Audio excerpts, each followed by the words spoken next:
Hello and welcome. For Big Boss rank, we need to meet these conditions by the end of the playthrough. Important to note is that we take no damage during this entire playthrough, while also not killing a single enemy soldier. As in the first Metal Gear game, the in-game timer will continue to run through all conversations and codec calls, but our speed allows us to include some extra calls to add more character to the playthrough for a more complete story experience. With that said, we can start Operation Intrude F-014. Ex-Special Forces operative Solid Snake is back to settle an old score, to stop the nightmares that haunt him from that fateful mission.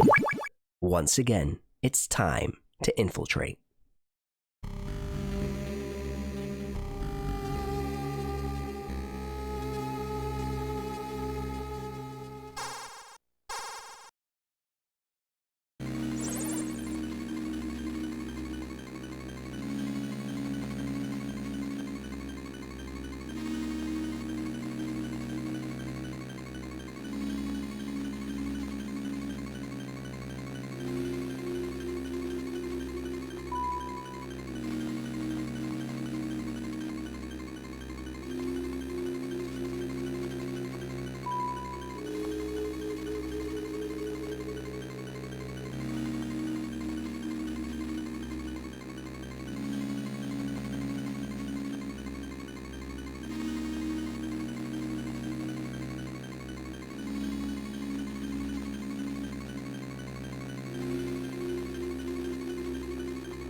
In Zanzibar land, we're not able to get away with the angles we did in Outer Heaven.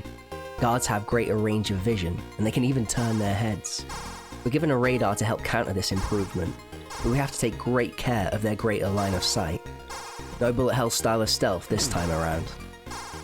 Remember, the fundamentals of stealth are avoidance, deception, and punching. In Metal Gear 2, Snake can combine all of these into a single action, punching a wall to create sound. It is the single biggest upgrade in our stealth abilities from the first game. It will confuse enemies, draw them out from tricky positions, and also disrupt their patrols. Wait for the guard to turn his head, then punch him. For much of the game, speed is crucial to avoid intrusive patrols that would otherwise force us to wait.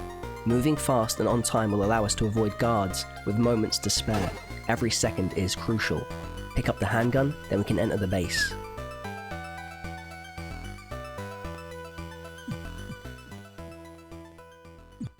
The ability for Snake to crouch and crawl on his belly is brand new to this mission. I love this stealth through the vents. It becomes a series staple.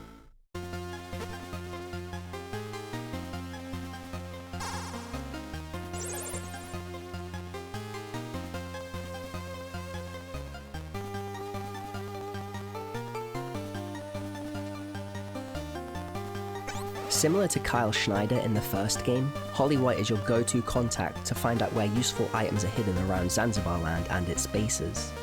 Another contact who is 100% worth calling in every room is Master Miller. You can contact him on 140.38. He will give Snake pep talks throughout the game. I wish I had time to show them all. Words to live by. If we're quick, it's ideal to punch this soldier before he moves to the next screen. Then we'll run left and try to cross the next screen the moment the guard does to avoid detection. If you're too far away because you don't move fast enough, you'll be in their line of sight and will trigger alert. Think of the soldier's sight like a cone that widens the further out it is. That is why we can dodge easier up close. In Metal Gear 1, the soldiers could only see in direct lines. We're heading to the second floor to grab card 1, then we'll move to floor 3.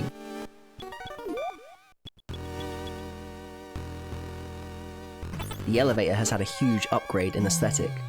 Just beautiful lift design.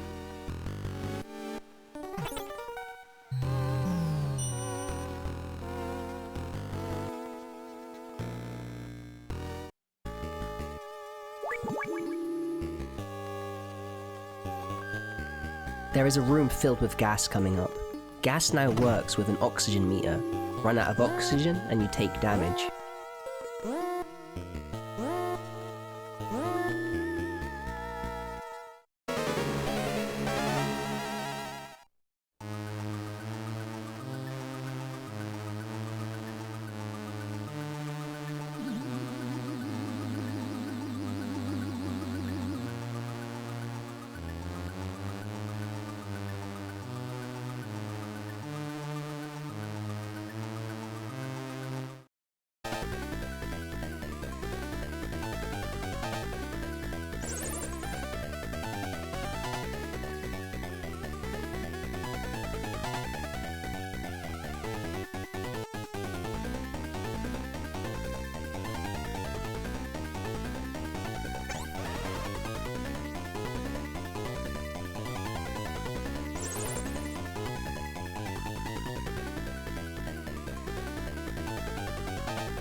We're ambushed by the first boss of the game, Black Ninja.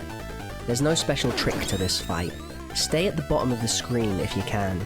Dodge the shurikens, fire your pistol only when Ninja is somewhat far from Snake, unless you can quick fire and dodge.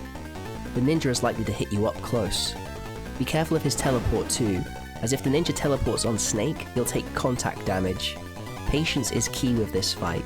Best not to get greedy, and prioritize dodging over shooting. He moves a lot. Try to catch the ninja as he repositions.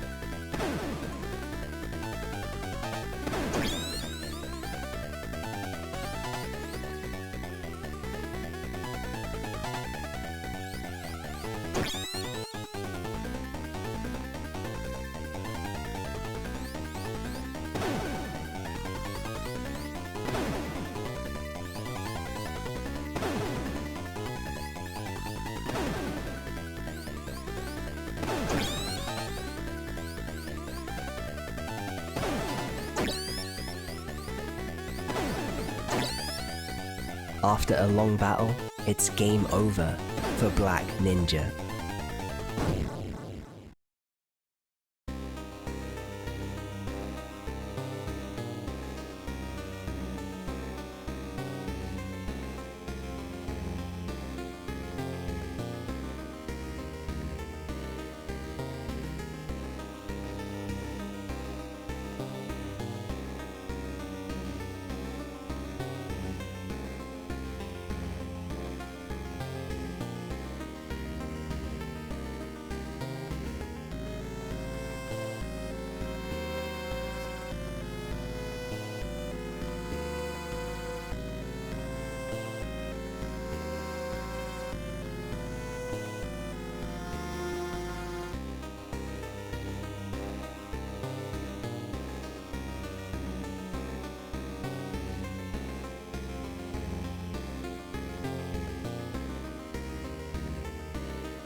Yesterday's ally becomes today's opposition. One of Metal Gear's greatest strengths lies in these nuanced turns of story. Our mission in Outer Heaven wasn't without repercussions. The Resistance that helped us stop the nuclear threat facing the world were discarded as though their lives were worthless once that threat was over. Despite his loyalty to Big Boss, in his last moments Kyle gives us one final hint. To find Marv, we need to follow the soldier in the green beret. We will remember you, Kyle.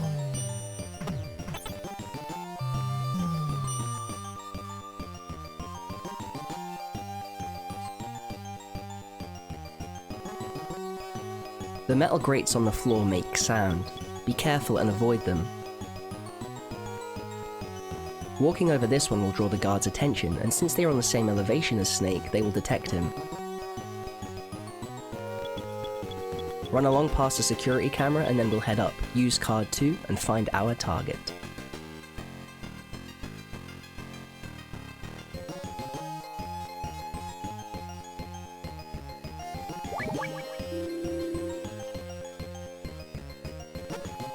We need to stalk this guy and remain unseen while doing so. If he leaves an area, you have about 3 or 4 seconds to follow him before losing the trail.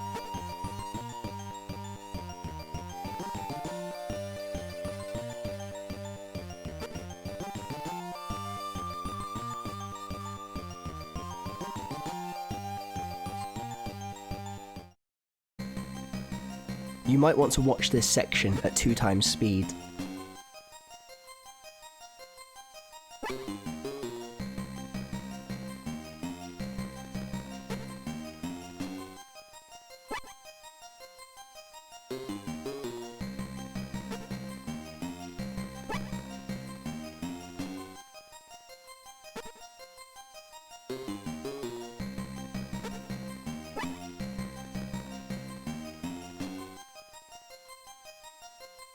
The green beret makes resetting playthroughs painful.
About 4 minutes later, we've arrived. Punch Green Beret for being so slow, and then run up to the door to reach Marv.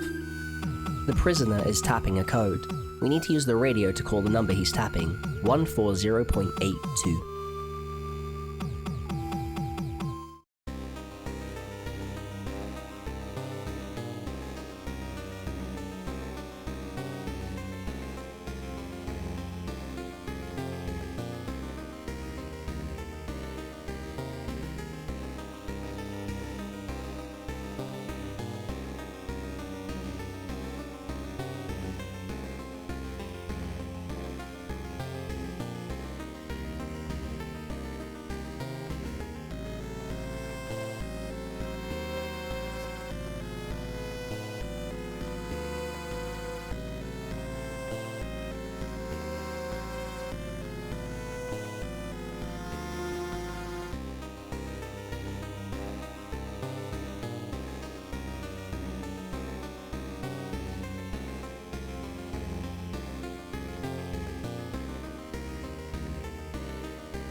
We get confirmation from Madnar that Metal Gear is back.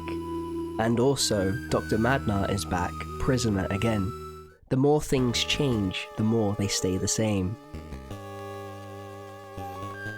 We're now going to explore a little for more information on Marv and the STB Agent's whereabouts.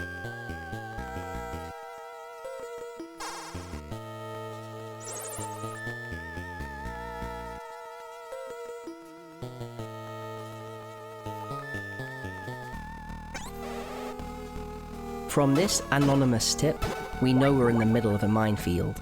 The mine detector isn't necessary since we can crawl. So long as you can crawl, mines won't explode and instead you will collect them. We actually need to collect 7 or 8 mines for the next boss. Then we'll turn back and cross the swamp.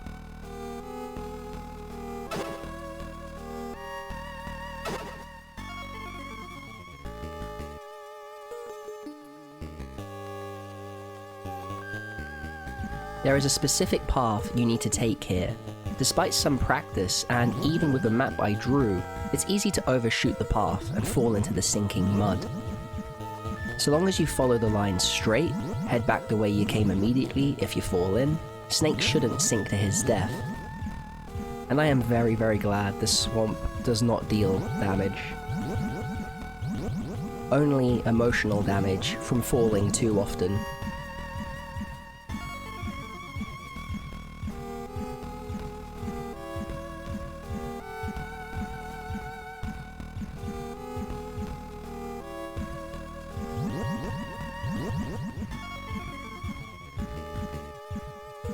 Use the radar to check on the position of the guard. We needed to wait a little while for him to move along, as he can actually detect Snake immediately at the entrance if we enter the area too soon.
The second boss is Running Man. We'll call Kazler to get the measure of him.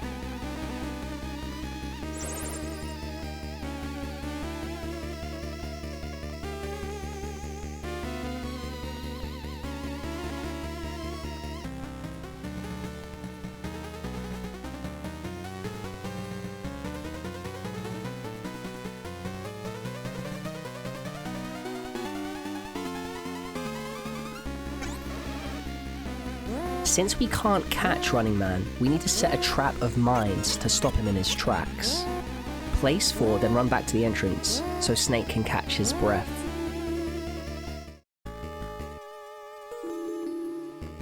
Then we need to chase Running Man over the mines 3 times.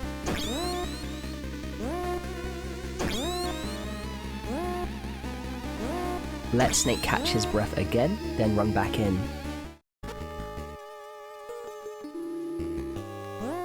Chase him over the last mine, then place 3 more at the entrance.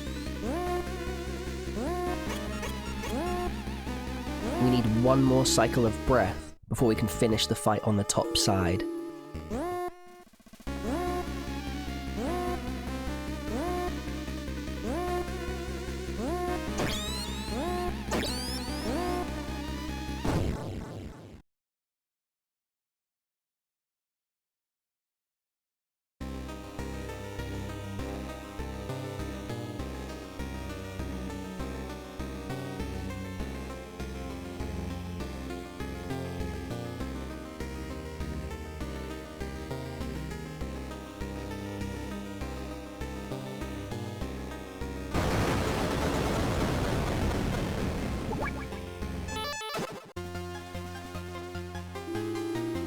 On the way out of this building, there is a small, unfortunate chance we can walk right into the sight of the patrolling soldier outside.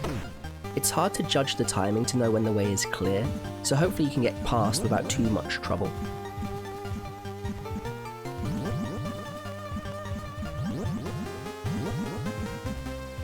Now that we have defeated Running Man, we get card 3, and we can return to the south base and collect some Stinger missiles, which are necessary to get past a familiar foe guarding the tower area.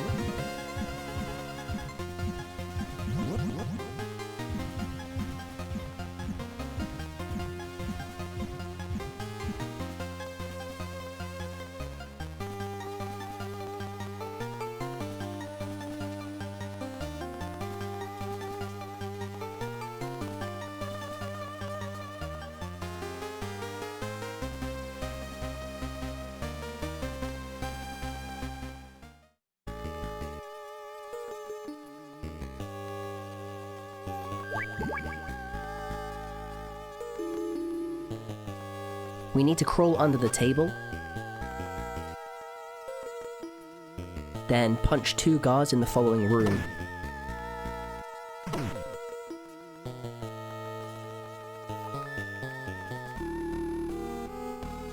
Grab the Stinger missiles and then leave the way we came.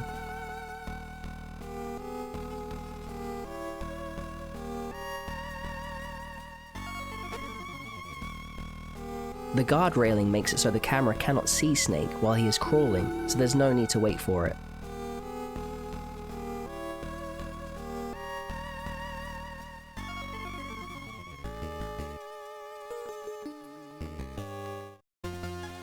We'll now head up past the minefield and put these missiles to good use.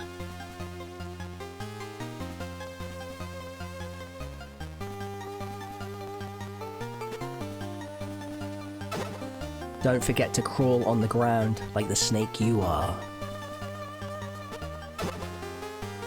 This next bit can be a little tricky. If you run on the sand here, it squeaks and it draws the attention of the guards. But if you wait until you see the soldier at the top start to move down on the radar, you can crawl forward, get under the trucks, and you can keep pushing forward through the next 2 areas.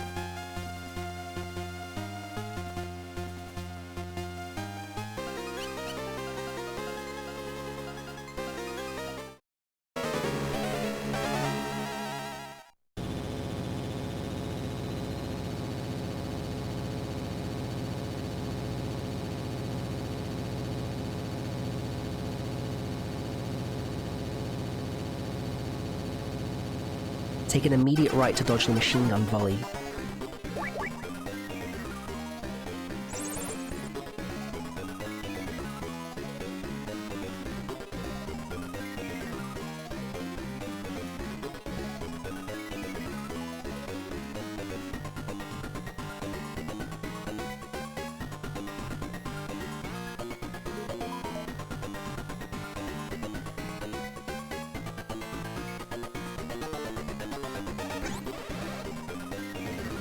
Aim the reticle of the Stinger missile over the HIND. Predicting its path can help you launch 4 missiles before the chopper even has a chance to reach Snake. Snake is now 2 for 2 on man versus HIND D. This time was a little harder than our first encounter, just a little bit. Hopefully that's the last we'll ever see of those bothersome flies. Run up to the Zanzibar land storage boxes, then in the next area we want to punch upwards immediately, drawing the attention of the group of soldiers, enabling us to sneak through fast.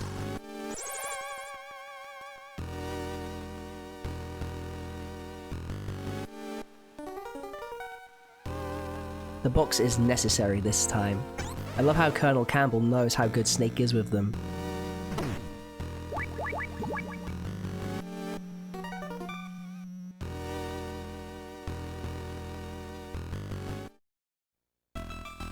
There is a ration in the vent that is essential to have for later. Pick it up and then take the emergency codec call.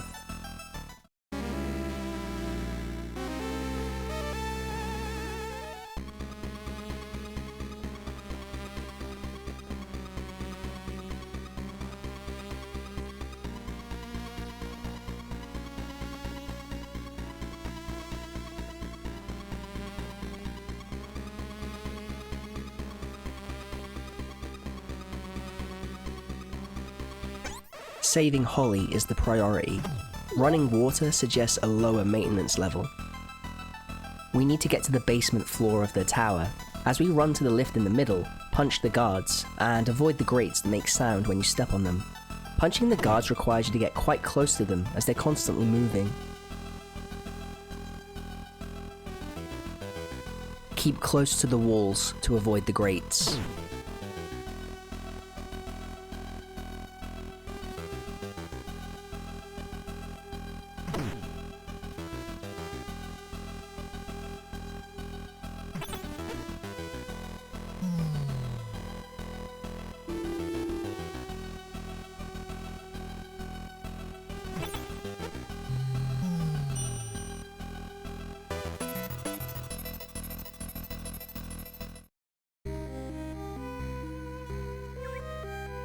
Card 3 gives us access to plastic explosives, which are necessary for navigating a lot of the areas to come, a must-have.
Friends, do you think love can bloom on the battlefield?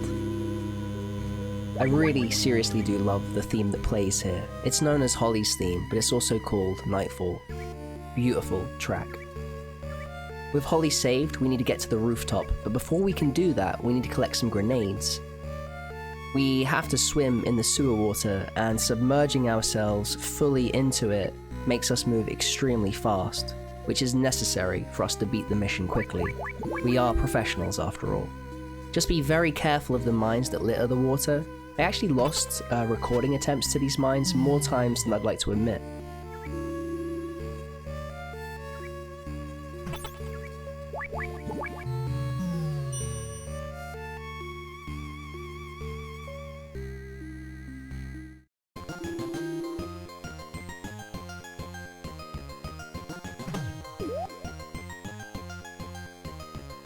Card 4 gives us access to the grenades, again needed for an upcoming boss. There is a way to punch the wall here so the guard actually travels down, rather than in our way, but the timing of it is very tight, or I might have punched the wrong part of the wall. If you ever make a mistake, slow down and assess the situation to get through. It's better to wait and revise than to run into failure.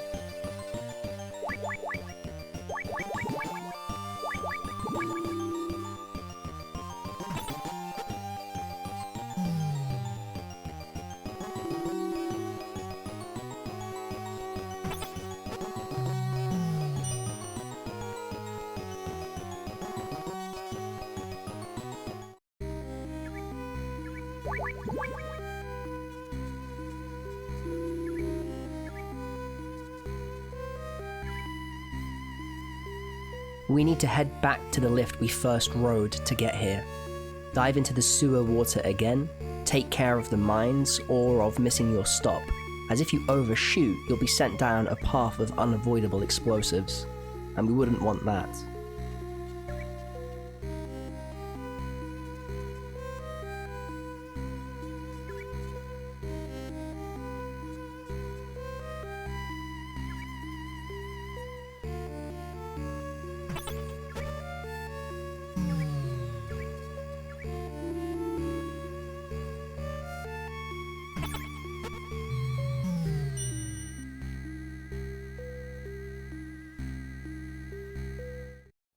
We're going to take the central lift to get to the rooftop. There are no guards in the way, so it's a comfortable walk.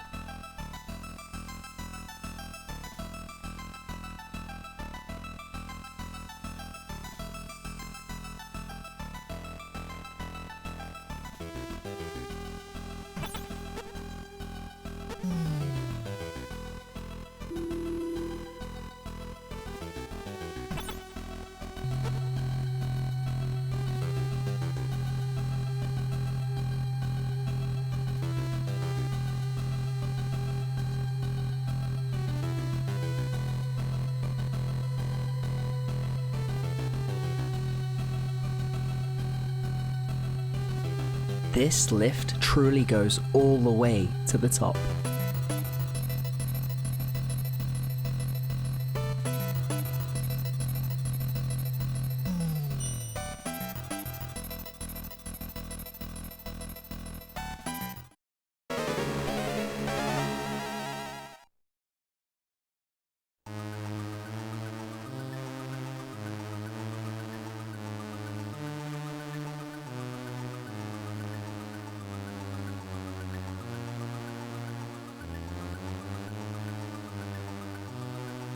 Nothing like the slow, painful death of being exploded by hand grenades. We'll call Kazla to get Red Blaster's story.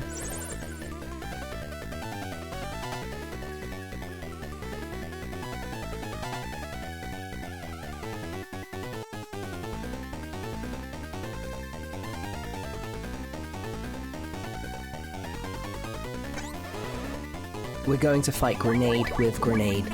The fight is very safe if you break the trap in the middle and just take your time, stepping easily outside of his blast range. Just take care of running early into splash damage, as it can be deceptive.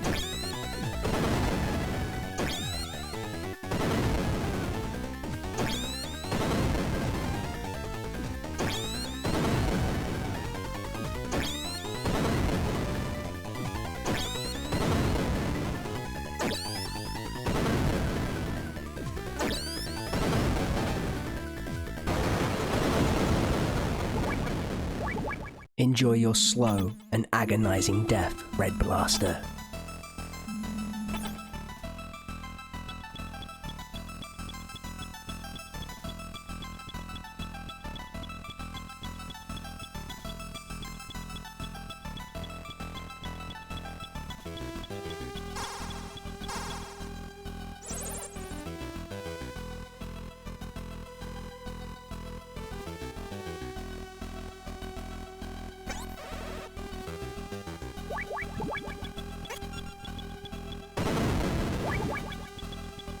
In the next room, we need to capture a pigeon. We'll call Jacobson to give him his time in the sun, and find out more about this humble creature.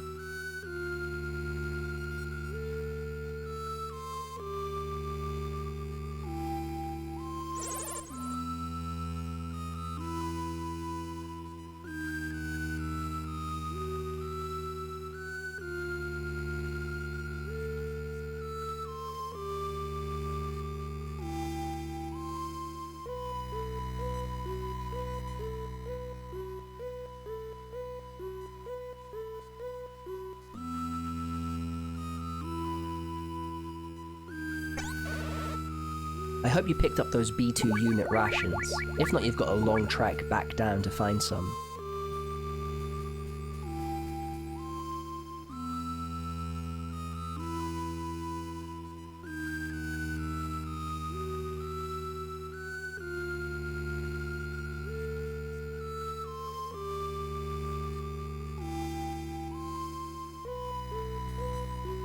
The note the pigeon had carries a code, and the answer is 140.51.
So long, humble pigeon.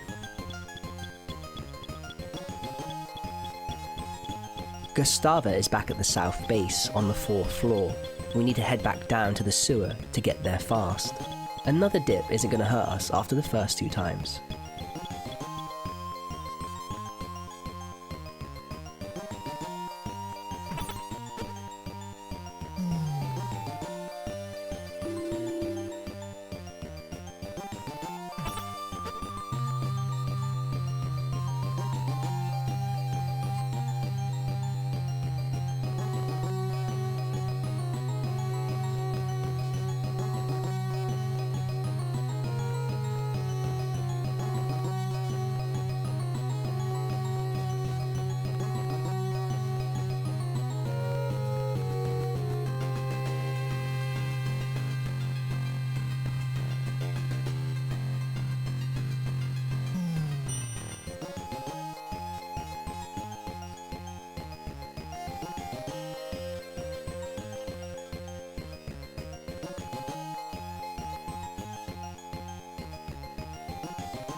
It's important to be mindful of the O2 gauge to not take accidental drown damage.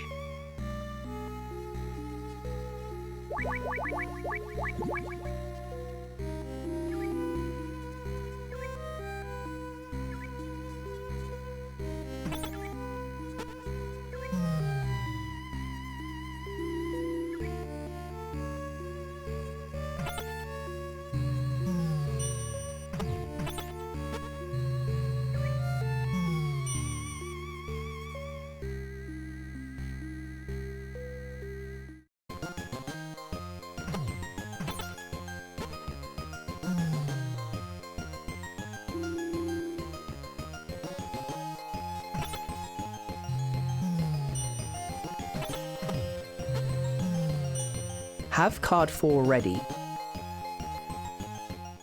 Then, once you leave the lift, run right immediately. Head through the door and punch the guard, and so long as you're fast, you can make it past the infrared beams.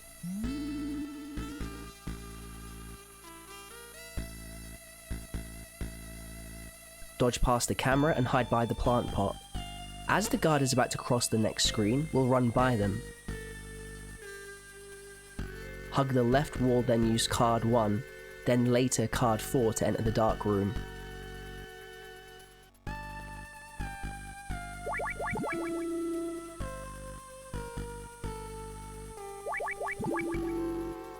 Move to the right and crawl, and on the way out you want to run immediately left to avoid falling into the pitfall traps in the room. The next 2 rooms have set permutations that are randomized every playthrough or even load. In one set, a guard can immediately detect Snake, and again in the next room if you're really unlucky. But the alerts that happen here are accounted for in the Big Boss ranking. They're not necessarily mandatory if you're lucky, but they're also unavoidable if you get a bad roll of the dice. Therefore, a save is recommended before this sequence if you're going for Big Boss rank. If you can get through these 2 rooms quickly, you can make a run straight for the woman's toilets and meet Gustava without having to wait for her to re-enter the restroom, and that can save a lot of time.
We need to head north through the underground, taking care not to get run over by the bulldozers.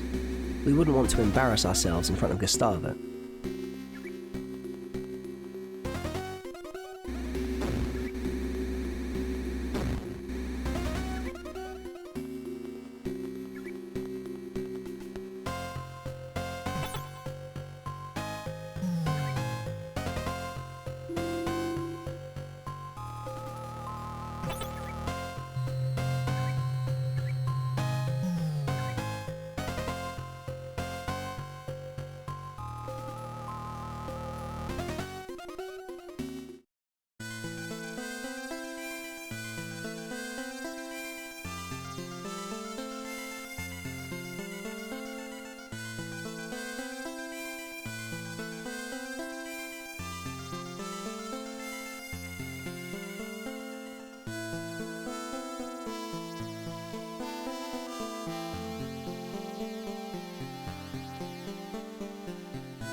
Once again we're rescuing Dr. Madnar.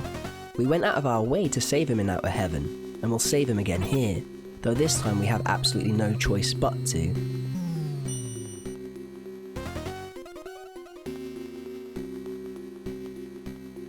Grouped up, it feels like we're a party in an RPG.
The shadow of the Cold War hangs over much of Metal Gear, and more than that, the failing of institutions for the victims of these political conflicts hangs heavier. Often, it is the humanity that is crushed under their machinations. It's true of Gustavo's story, but also the Resistance members of the first game, just pawns to be moved and discarded. On the surface, it's important to run up and hug the outer ledge of the area so that we don't step on any mines. There are a lot littered about here.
Our old friend, role model and rival, Foxhound's greatest soldier, is piloting Metal Gear. If we push forward, we will have to fight him. Sadly, there is nothing we can do for Gustava, but we will honour her by pressing on with the mission. We can still rescue Marv and Madnar. Run left then down, and punch the guard as fast as possible before another enters the area. With card 6, we can head back to the south base right at the beginning of the game and retrieve the hand glider.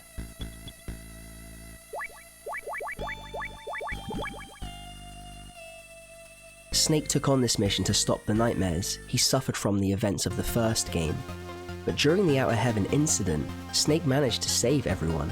It was mostly a clean mission, despite the betrayal of his commander, which clearly shook Snake and took a massive toll on his ideals. In Zanzibar land, we find out those we saved in Outer Heaven were bombed in the cleanup, and we lose people here in front of our very eyes, and former friends have become enemies. If anything, this mission will only add to Snake's torment.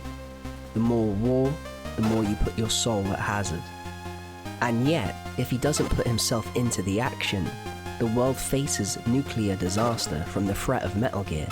He cannot escape the pull of war.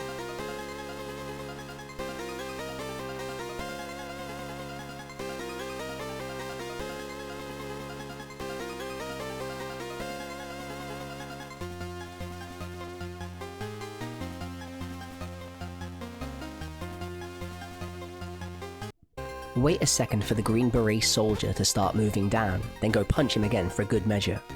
Payback for earlier.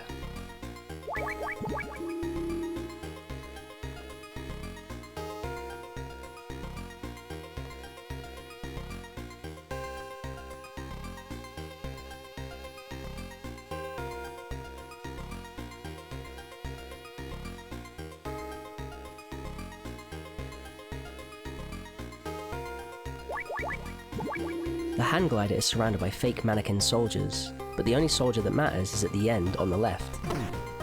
His position is given away on the radar. Punch him before using card 6 to pick up the hand glider. Now we can return to the tower building and find a place to leap from the roof.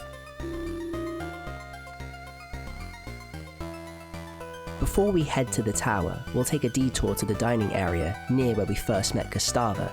She gave us a brooch, but this brooch isn't just a sentimental trinket. The brooch is actually made of a shape memory alloy that when frozen forms into a key, which will be needed during the final sequences of the playthrough. Freezing it now will save us a lot of time later, so we won't need to backtrack again.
We got fantastic RNG here. This permutation of the soldiers' positions is ideal.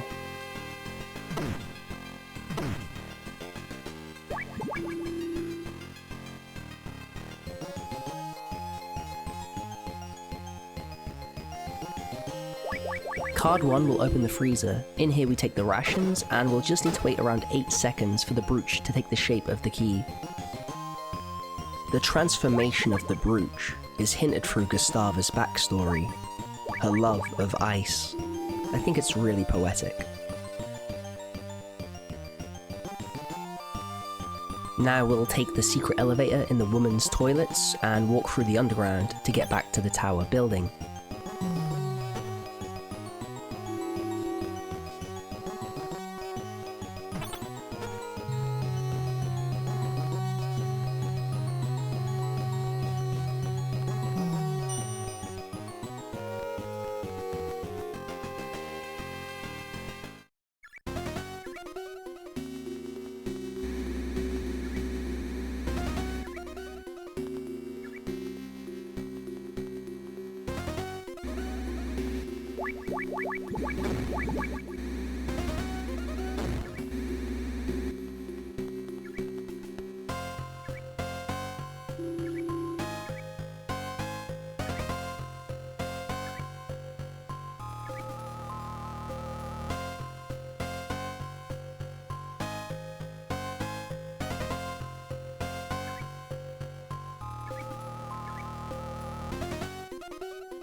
The entrance to each truck is trapped with a mine.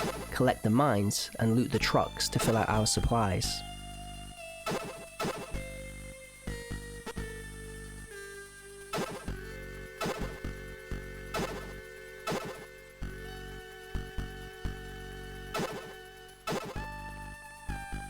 We need to be well equipped for what lies across the bridge.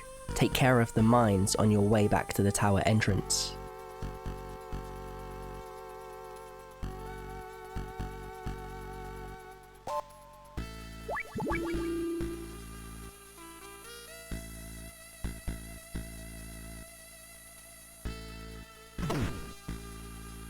As you've seen by now, we go through areas multiple times, and this encourages learning the guards' patterns and patrol routes.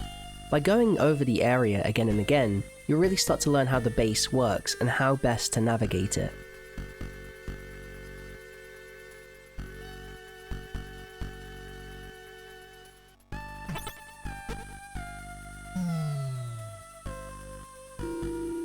Snake's got a bad feeling about this elevator ride.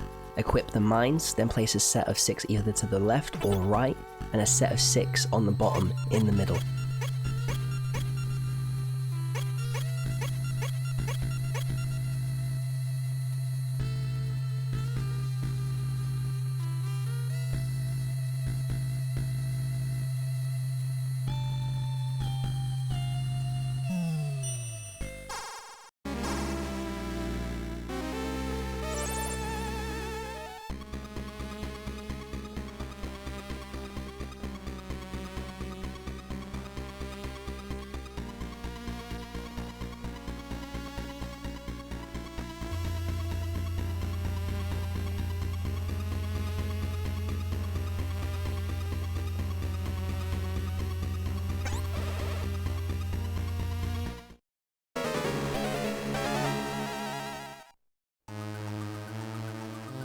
It's too late, Snake. Now die.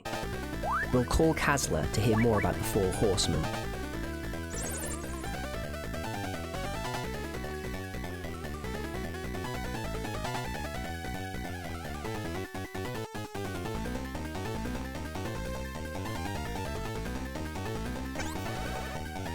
Move to the top right corner to stop the upper 2 Horsemen from leaping down. They won't jump if you're close. The other 2 will meet their demise on the mines we laid out. Once they're dead, place another set of 6 on the side you didn't mine, and the last Horseman will take out with grenades. Grenades are extremely powerful, probably the most damaging weapon in the game, perhaps because they're slow, and they can also damage Snake if you're not careful. If you damage a Horseman with a grenade, he will leap back up. You can loop him like this until he dies. Give him time and he'll shoot, so it's best to damage lock him.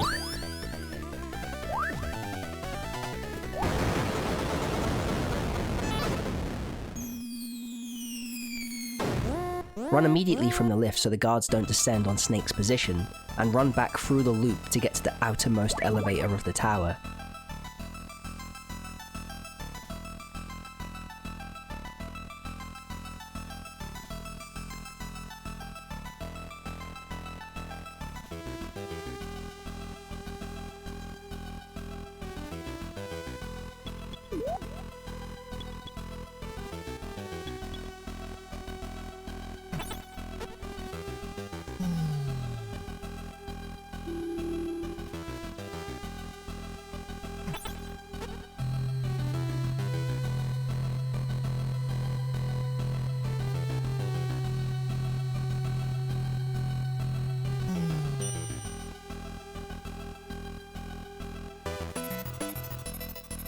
We need to blow the wall with C4, then dodge the infrared laser traps. The next area requires a save to ensure no damage, as there is an incredibly high chance Snake will get hit from an incoming bullet as the escape sequence begins. So far, I've edited out the saves for a smoother viewing experience. We take 8 saves in total across the playthrough, with 1 being purely for quality of recording purposes, meaning totally unnecessary, but to save me some time watching conversations.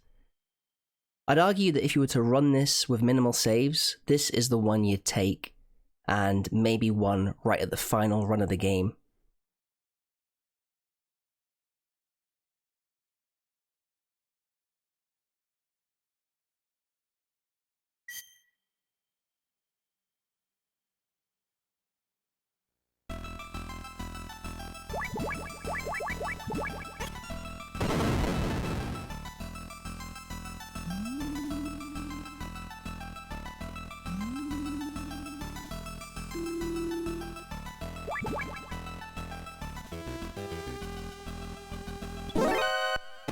Dodge right, then run down. You can see how tight it is. It's likely that you will need to punch 2 guards that run on the stairwell to get past them. From here is a clear sprint up the stairwell. This is the first mandatory alert you have to take. No saves are important to me in challenge runs, especially during live streams, because I think it demonstrates mastery. But to show and demonstrate no damage playthroughs and challenges on YouTube, I didn't want no saves to limit the potential of how to show these games in this light. We have unlimited saves for Big Boss rank, and I think using 8 is well within reason.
Keep going, Snake. Never give up.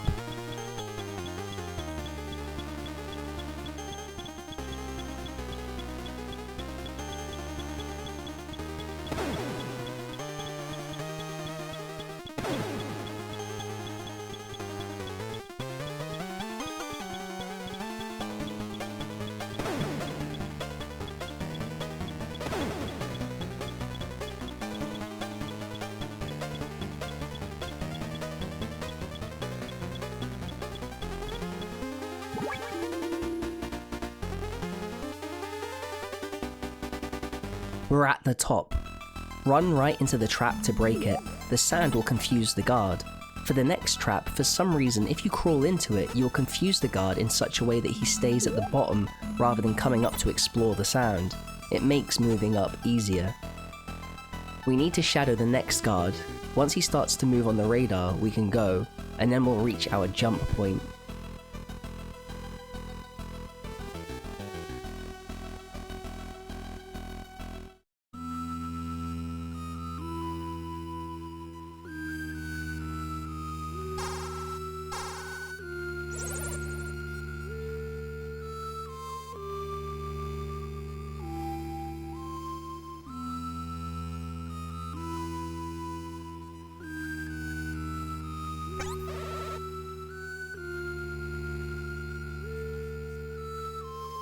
Smoke cigarettes to get a feel of the wind.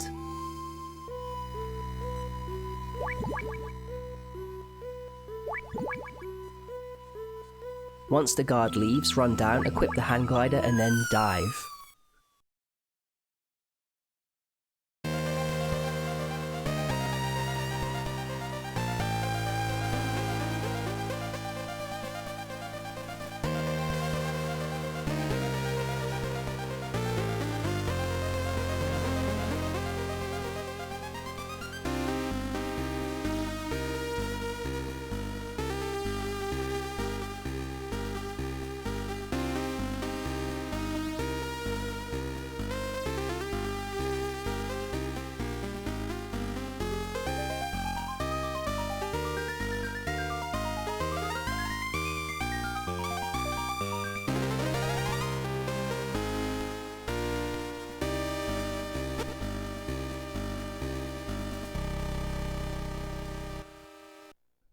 What an awesome theme. Let's go. We're coming for you, Grey Fox.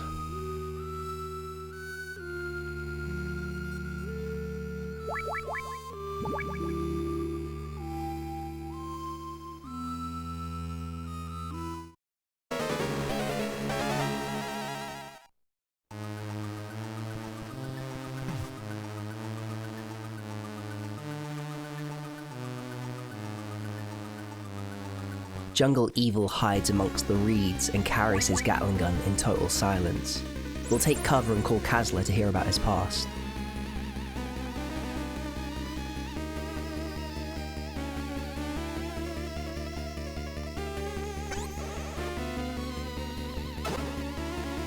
This fight can go smoothly or take a long time. The idea is to hide around these crates for cover, using grenades when the angle is right. If he's quite far away, I like to use RC missiles and even the Stinger missile launcher. Whatever it takes to minimize the downtime and take him down.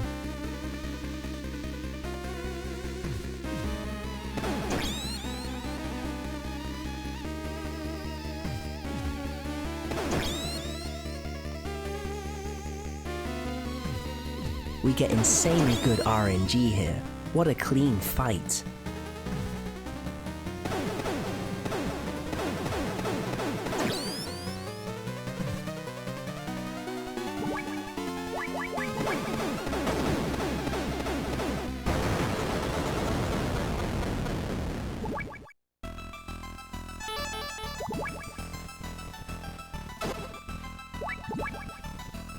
With the evil banished, we get card 8 and can move north into the labs. This position looked a little sketchy with the guard up there, so I hid in the box for safety. If the box is close, the guards will investigate it and shoot at it, which would kill the no damage element of our playthrough. But at a distance, they ignore it where otherwise they might detect Snake.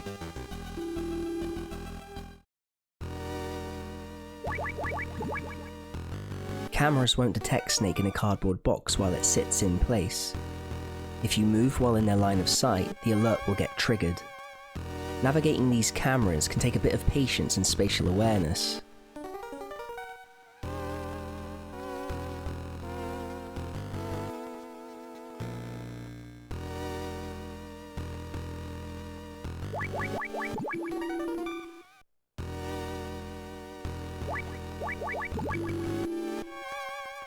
Cigarettes will light the infrared lasers. Once it's clear, collect the egg, and carefully make your way back out of the lab.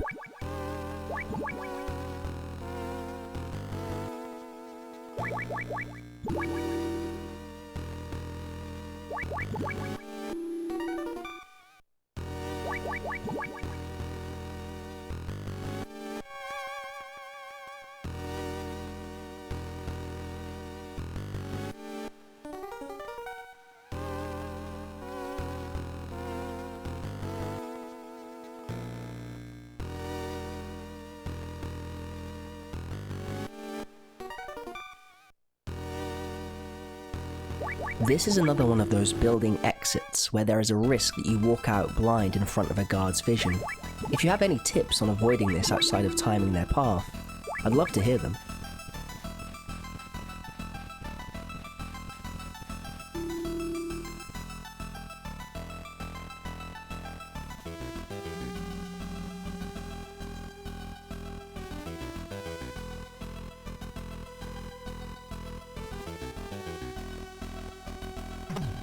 These guards are quite awkward to manage. There are two ways of approaching them, but I think punching the truck then stunning them is the fastest way. The risk of each strat is similar, so fast wins out.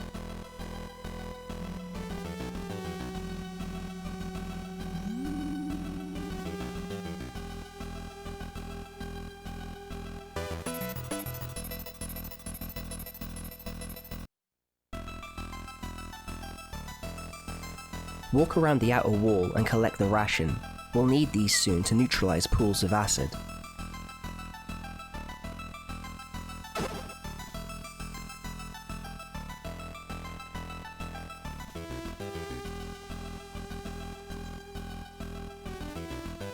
We collected an egg earlier that is going to come in clutch. Let's call Jacobson the animal expert, to see what he knows about our finding.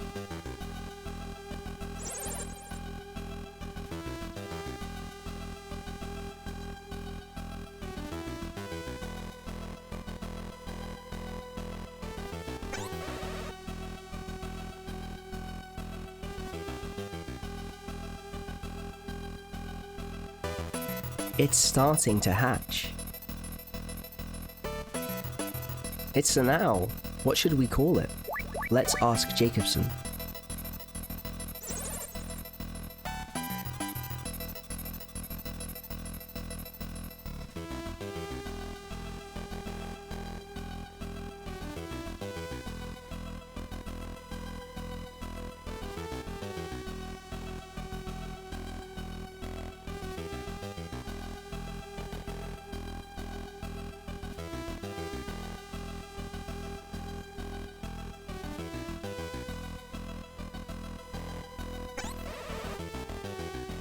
It's the Zanzibar Owl's time to shine.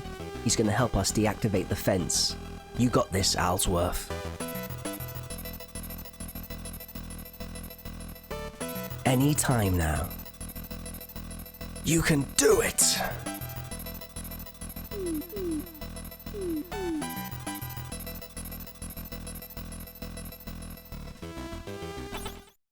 GG, Zanzibar Owl. Just wait a second for the guard on the next screen to move up, before heading to the door with card 8.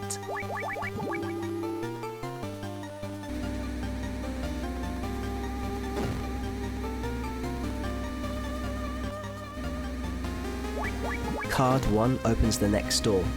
Good to know, so Snake doesn't become a snake sandwich.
When routing this, I was initially worried about Night Fright and his invisibility, but once again, like Jungle Evil, the crates in the area give us a huge tactical advantage over an otherwise dangerous boss. If you stand here and throw grenades, Night Fright will get caught, and sometimes he'll get caught until he dies. If he runs away, space out the grenade throws, and he is highly likely to return to the blast radius. Tactical crate action is too good against these super soldiers. B1 unit rations neutralize these acid pools. 3 are needed. If you step into the pools without the rations, they kill Snake instantly. I find this neutralization process extremely satisfying.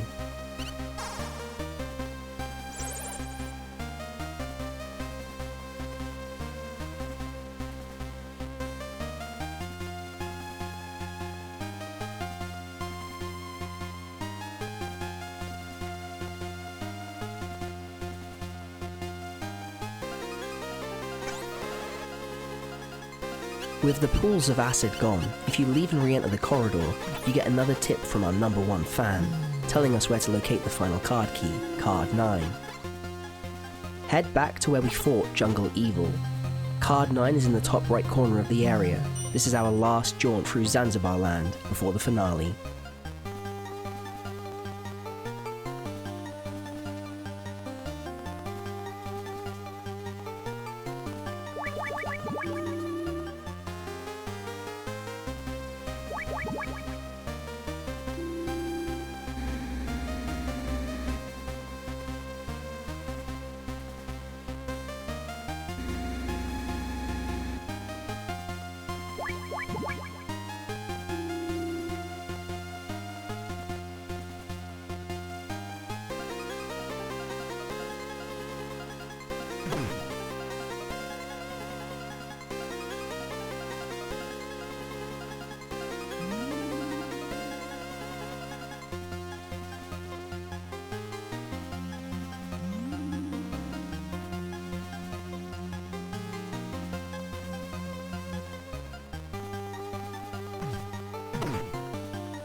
With card 9, we can go back and finally rescue Dr. Marv.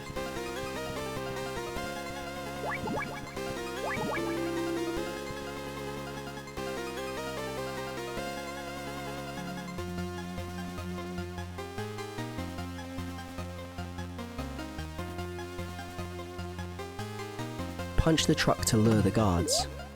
We need to be extremely careful as the guards round the corner, because we need to be in range but not overstepping into their line of sight. If you're not close enough, Snake's punch won't connect, and in the second that you miss, they will turn and detect us.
This room can be a bit of a nightmare depending on the position of the guards. There are multiple ways of getting past them, through luring them or just playing patient. It's better to keep them apart so they don't cover each other during their confusion.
We should have left Madnar to die in outer heaven.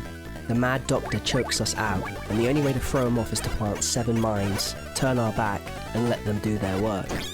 The damage taken here is unavoidable, and in a no-damage playthrough, force damage doesn't count. But still, damn you Madnar, this could have been perfect. Dr. Marv entrusted Gustavo with the key to this safe. Together, they stopped Big Boss from gaining control over the formula for Oilix, even giving up their lives in the process. There is one last hurdle before we can get the microfilm. Let's make one final call to Jacobson.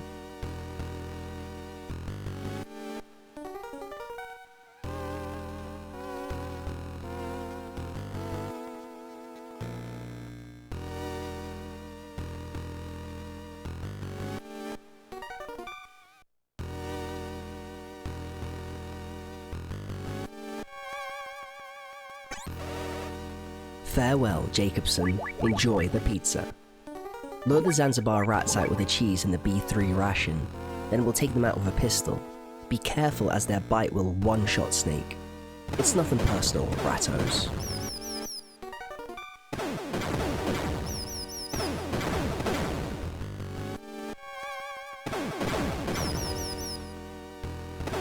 With the rats gone, we're free to collect the microfilm.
Madnar is at once the creator and destroyer of Metal Gear. His final words, perhaps coming to him in a moment of clarity and self-reflection, create a chance for a world without his creation.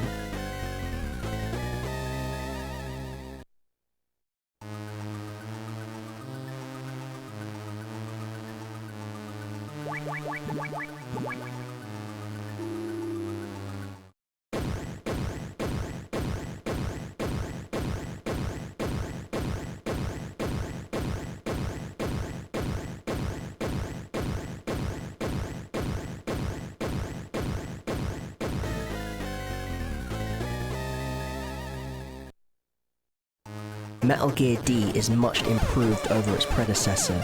It can move for one. Touching any part of it will instantly kill Snake. Metal Gear also uses rockets and machine gun fire. The rockets have huge splash damage that lingers for half a second or so. The legs are Metal Gear's weakness. There's no special RLL secret this time, just well-timed grenade throws. The trick is to aim where its legs will be, not where they are, and this will give Snake time to dodge the counterfire. Spacing is key. We need to inch our way up to dodge each bullet of the machine gun. Go too far up too quickly and Snake will run out of space. Small intermittent steps will allow us to dodge the machine gun volley. At the top, you can often step to the right to dodge the final bullet in the 7-shot volley.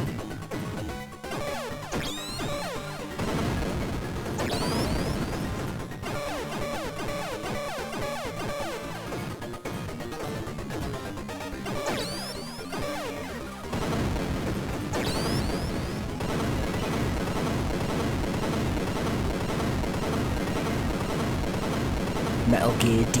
The D stands for defeated.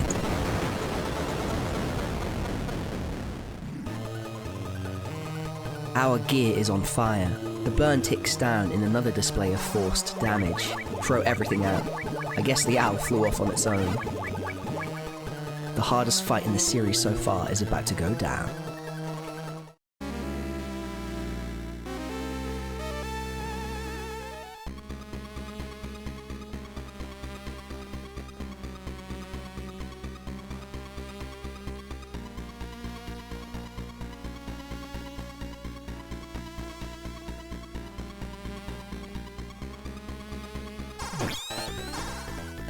Kazla calls us this time, such is the legend of Grey Fox.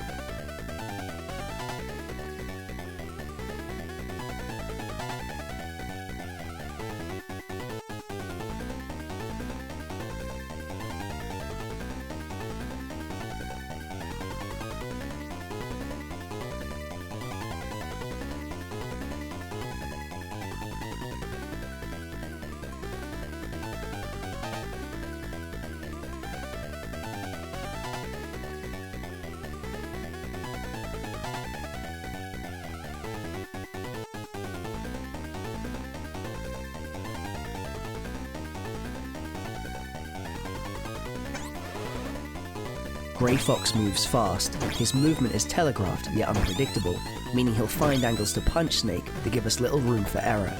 The trick is to punch Grey Fox when he goes in for the attack, and this counterpunch will force Fox back. The punch range is tiny. You need to be aggressive, but being aggressive can leave you open if Fox decides to go in for the hit while he's in the recovery window. Spaced out punches will help keep him moving around the arena. If you miss a punch, it's better to pivot back to the center of the room and wait to counterattack. Punches don't deal much damage, but that doesn't matter for a no damage run, where any damage will kill the attempt. This is a long, drawn out fight, and it can go wrong very, very quickly.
Even in defeat, Grey Fox is Foxhound's finest soldier. We can't speak more yet, as Big Boss is waiting for us.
We finally meet Big Boss for one last battle. The fight isn't a shootout though, but more a microcosm of the 2 previous games. We need to explore the area, collecting key cards to scavenge for any type of weapon or solution against the threat that is trying to kill us. It is a battle of survival. As a student of Big Boss, the ability to navigate and procure on site to complete the mission are the teachings he gave us, and these teachings will be his undoing. Lure Big Boss away by using sound grates as you attempt to try cards on each room. Eventually, you'll get what you need to fight back.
Be very careful as you enter Card 4's room, as if you run forward you will step into the acid and immediately die.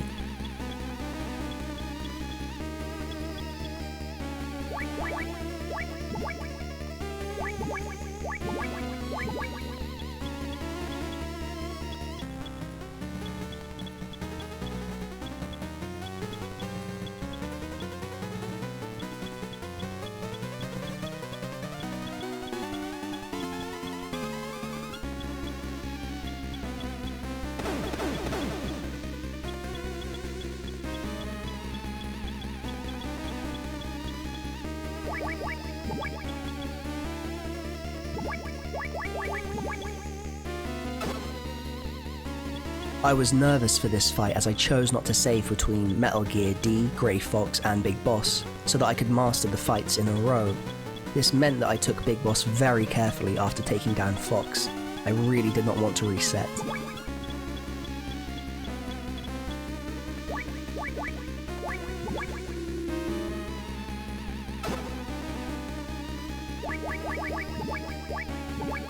Now we have the lighter and spray. We can kite Big Boss around the crates again in a last hurrah to tactical crate action.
It doesn't matter who wins here, our fight will continue.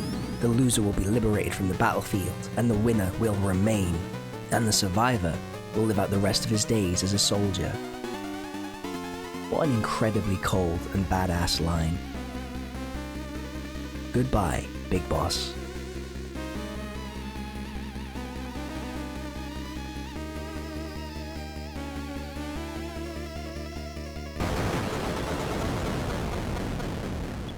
It's over. Here is where we take our final save, especially for a no-kill, no-damage playthrough. Remove either restriction and a save wouldn't be necessary.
Dodge right to avoid the bullet fire, then we're going to sprint with Holly straight up to the elevator.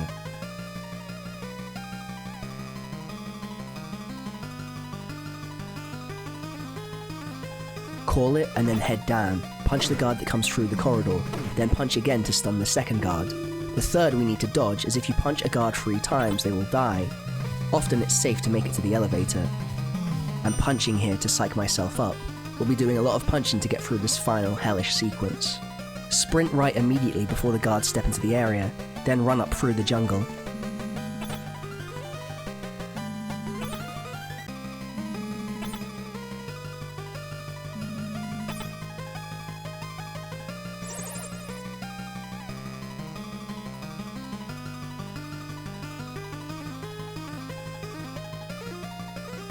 We need to hold this area for about 20 seconds.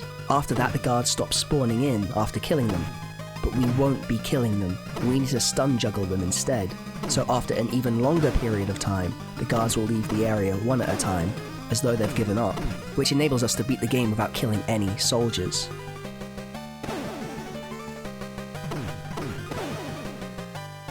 I think there is a way to encourage the soldiers leaving earlier by hugging the bottom of the screen, but it might just be random, and I got very lucky.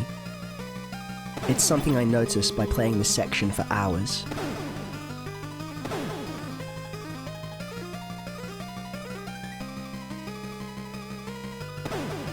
Okay, so maybe there are some bullet hell elements in Zanzibar land. Each bullet fired scared the hell out of me, as I've been on this sequence for so long, and this was my chance to get the killless win.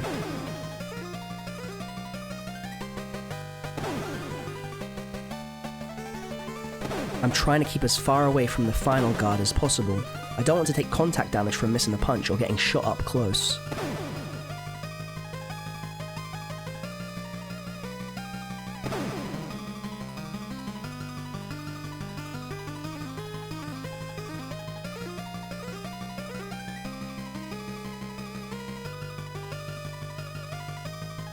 It's a tiny arena, and the soldier is holding fire like a game of chicken.